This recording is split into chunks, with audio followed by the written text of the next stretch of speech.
बाबा तुलसी कहते हैं, बड़े भाग्य से मानुष तन पावा, सुर दुर्लभ सब ग्रंथन गावा। ऐसी इस मनुष्य योनि में जन्म लेकर आपको और हमें द्विज बनने का सौभाग्य प्राप्त हुआ है। जब आपका यज्ञोपवीत संस्कार हुआ होगा, जब आप यहां पढ़ने के लिए आए होंगे, उपनयन संस्कार और वेदारंभ संस्कार दोनों साथ साथ हुए होंगे, तब आपके आचार्य ने आपको कहा होगा, वाचा ते शुंधामी, मैं तेरी वाणी को शुद्ध करता हूं। आचार्य कहता है, वेद मंत्र है, आचार्य उपनयमानो कृणुते गर्भमंत। आचार्य अपने शिष्य को गर्भ में धारण करता है। किस गर्भ में? मुख रूपी गर्भ में। और उस मुख से, मुख तो जनयते, मुख में, मुख के द्वारा मस्तिष्क में विद्या का दान दे करके उसे द्विज बनाने के लिए संकल्पित होता है। इसीलिए उसे क्या कहते हैं? उपनयन संस्कार। नयन माने नेत्र, भौतिक नेत्र। उपनयन निकट पहुंच जाना। ये जो चश्मा है ना, इसको भी उपनयन कहते हैं, उपनेत्र कहते हैं। तब इस आंख से कम दिखता है तो ये उपनेत्र लगाए जाते हैं। जब हमारे ये बाहर की आंखों से हम विचार नहीं कर सकते तो गुरु क्या करता है? अंतःकरण में नेत्र देता है, ज्ञान के नेत्र देता है, ज्ञान का प्रकाश करता है। इसलिए ज्ञान का प्रकाश लेने के लिए संकल्पित होने वाले ब्रह्मचारी को संस्कारित करने का जो संकल्प लिया जाता है उसे कहते हैं उपनयन संस्कार। वेदारंभ संस्कार, अर्थात अब आपका वेद का अध्ययन आरंभ हो रहा है और आप द्विज बनने की प्रक्रिया में आ गए हैं। ऐसे द्विज आप बन रहे हैं जो भविष्य में भारत की इस महान संस्कृति के संवाहक होंगे। संसार की जितनी भी समस्याएं हैं, आज मुख्य समस्या क्या है संसार की? विषमता की समस्या। जो भी अशांति है, जो भी आतंक है, झगड़े हैं, दुर्भाव हैं, दुराचार हैं, भ्रष्टाचार है, उसका एकमात्र कारण यदि कोई है तो विषमता है। वेद ऐसा महान ग्रंथ है जो इस विषमता को दूर करने का संदेश देता है।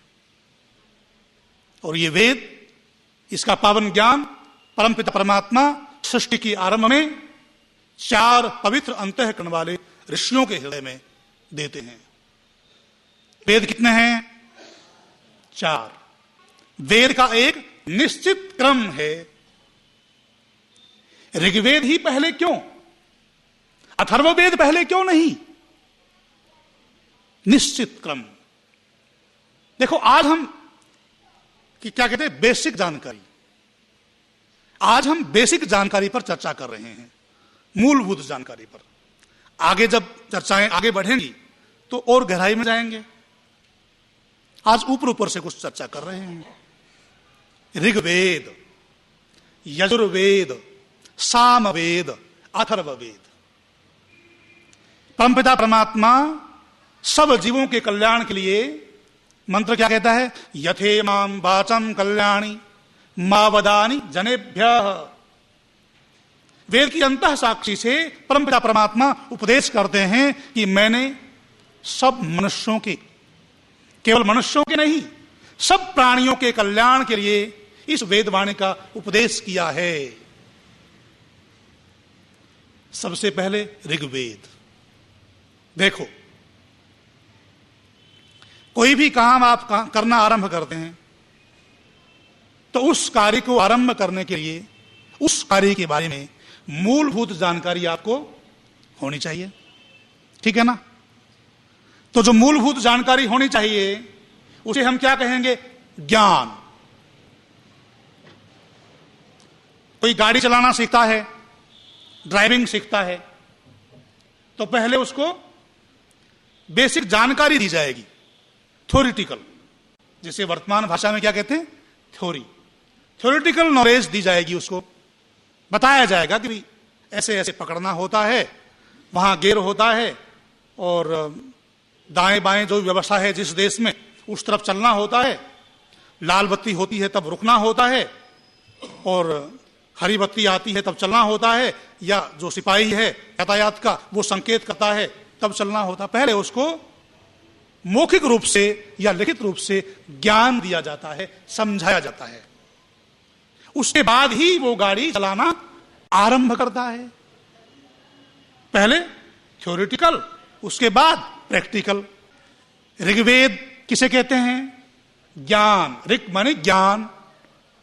वेद में 4 कांड हैं, 4 विषय हैं, ज्ञान कांड, कर्म कांड, उपासना कांड और विज्ञान कांड। ऋग्वेद किस लिए है, ज्ञान के लिए है, जानकारी के लिए है।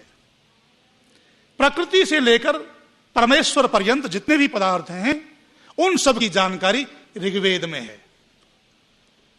ज्ञान का वेद होने के कारण से इसे ऋग्वेद कहा जाता है। और ये किसको दिया, अग्नि को। 4 ऋषि थे ना, अग्नि, वायु, आदित्य और अंगिरा। हम देख कहां सकते हैं, प्रकाश में देख सकते हैं। प्रकाश अग्नि का रूप है।